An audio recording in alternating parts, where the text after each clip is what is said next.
സംഭവം. റോമ ചക്രവർത്തിയും മതമർദ്ദകനുമായിരുന്ന ജൂലിയൻ തൻ്റെ സ്വന്തം സാമ്രാജ്യത്തിൽ പേഗൻ മതം പുനഃസ്ഥാപിക്കാൻ ആഗ്രഹിച്ചു. അതിനായി ക്രിസ്ത്യാനികളുടെ നേരെ കിരാതമർദ്ദനം അഴിച്ചുവിട്ടു. പേർഷ്യക്കാരോടുള്ള യുദ്ധത്തിന് പുറപ്പെടുന്നതിനു മുൻപ് മിത്രാദേവിയുടെ അമ്പലത്തിൽ പ്രവേശിച്ച് വഴിപാട് കഴിച്ചു. യുദ്ധത്തിൽ ജയിക്കുന്ന പക്ഷം തൻ്റെ സാമ്രാജ്യത്തിലെ ക്രിസ്ത്യാനികളെ മുഴുവൻ ദേവിക്ക് ബലിയർപ്പിക്കുന്നതാണെന്ന് അദ്ദേഹം പ്രതിജ്ഞ ചെയ്തു. ഈ നേർച്ചയെപ്പറ്റി അറിഞ്ഞ കേസറിയായിലെ മെത്രാനായ വിശുദ്ധ ബേസിൽ തൻ്റെ കീഴിലുള്ള എല്ലാ ക്രിസ്ത്യാനികളെയും വിളിച്ചുകൂട്ടി. ഈ ആപൽഘട്ടത്തിൽ പരിശുദ്ധ കന്യകാമറിയത്തോടുള്ള ഭക്തി മാത്രമേ പരിഹാരമായിട്ടുള്ളൂവെന്ന് അദ്ദേഹം പറഞ്ഞു. വിശുദ്ധ ബേസിലിൻ്റെ പരിശുദ്ധ കന്യകയോടുള്ള ഭക്തിയും വിശ്വാസവും ജനങ്ങൾക്കെല്ലാം മാതൃകയായി.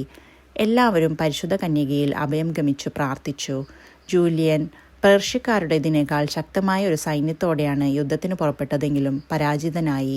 ശത്രുകരത്തിൽപ്പെട്ട് മരിക്കുന്നതിനേക്കാൾ അഭിമാനകരം ആത്മഹത്യയാണെന്നു കരുതി അയാൾ സ്വന്തം വാളെടുത്ത് ചങ്കിൽ കുത്തിയിറക്കി. അവിടെ നിന്നും പ്രവഹിച്ച രക്തത്തിൽ കൈമുക്കി മുഷ്ടി ആകാശത്തിലേക്കുയർത്തി ഇപ്രകാരം ജൂലിയൻ വിളിച്ചു പറഞ്ഞു: "അല്ലയോ ഗലീലിയ, നീ തന്നെ ജയിച്ചിരിക്കുന്നു." ഇന്ന് തിരുസഭ വലിയ പ്രതിസന്ധികൾ തരണം ചെയ്യുകയാണ്.